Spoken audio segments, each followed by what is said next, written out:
এই সরকার তো দিবে কার্ড, আপনি পাইবেন কয়শো টাকা।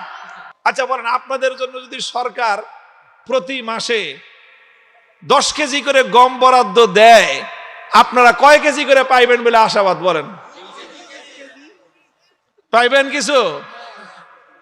আপনাদেরকে যে ফ্যামিলি কার্ড যদি কেউ দেয়, দিবে।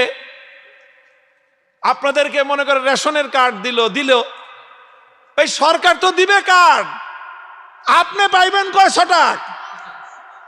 এই দেশে আচ্ছা বলেন তো, আপনার বুকে হাত দিয়ে কত % মানুষ সরকারি অফিস আদালতে গিয়ে ঘুষ ছাড়া, কোন টাকা পয়সা দেওয়া ছাড়া মাগনায় সরকারি সার্ভিস পান?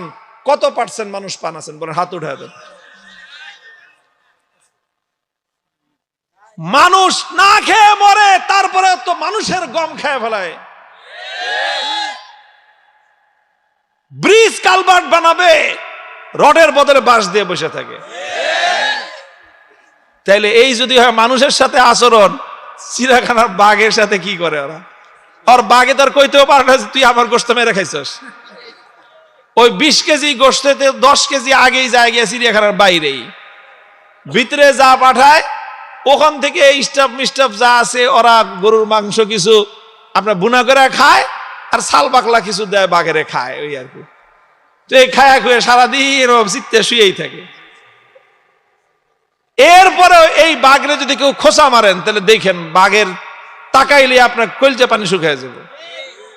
এরপরে মাঝে মাঝে ও একটু নিঃশ্বাস ছাড়ে, গর্জন দিবে কি, এই মরা বাঘ আটকানো বাঘের বুকের থেকে গর্জন আর হুঙ্কার বের হয়।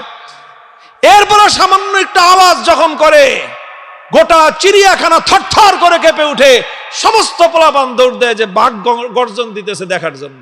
54 বছর পর্যন্ত আমরা দেখেছি আমাদের এই দেশ থেকে কিছু মানুষ তারা রাজনৈতিক নেতা হয়ে উঠে, আর সারা দেশের সাধারণ মানুষকে তারা তাদের চাকর মনে করে। এই রাজনৈতিক দুর্বৃত্ত নেতৃবৃন্দ রাজনৈতিক নেতৃত্বের নামে গোটা দেশের সাধারণ মানুষকে তারা নিজেদের চাকর বাকরে পরিণত করে।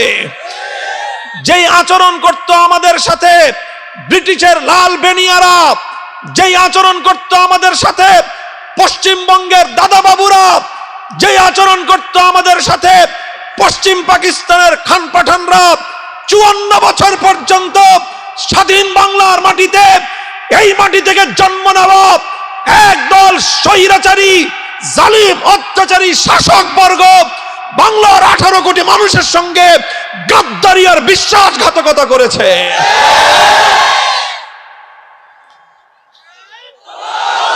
মুহতারাম হাজিরিন, আমি আপনাদেরকে এই জন্যই বলতে চাই, এই যে বাংলাদেশটা গড়ে উঠলো, এই যে বাংলাদেশটা জন্ম নিল, ব্রিটিশকে খেদাইতে হয়েছে, পশ্চিমবঙ্গে দাদা বাবুদেরকে বিতাড়িত করতে হয়েছে, পশ্চিম পাকিস্তানের খান পাঠানদেরকে বিতাড়িত করে তারপরেই বাংলাদেশ হয়েছে।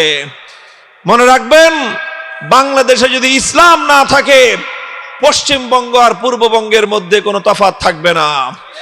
বাংলাদেশে যদি ইসলাম না থাকে, দিল্লির আধিপত্য বাংলার মাটিতে প্রতিষ্ঠিত হবে, এদেশের মানুষকে দিল্লির গোলামি করতে বাধ্য করা হবে।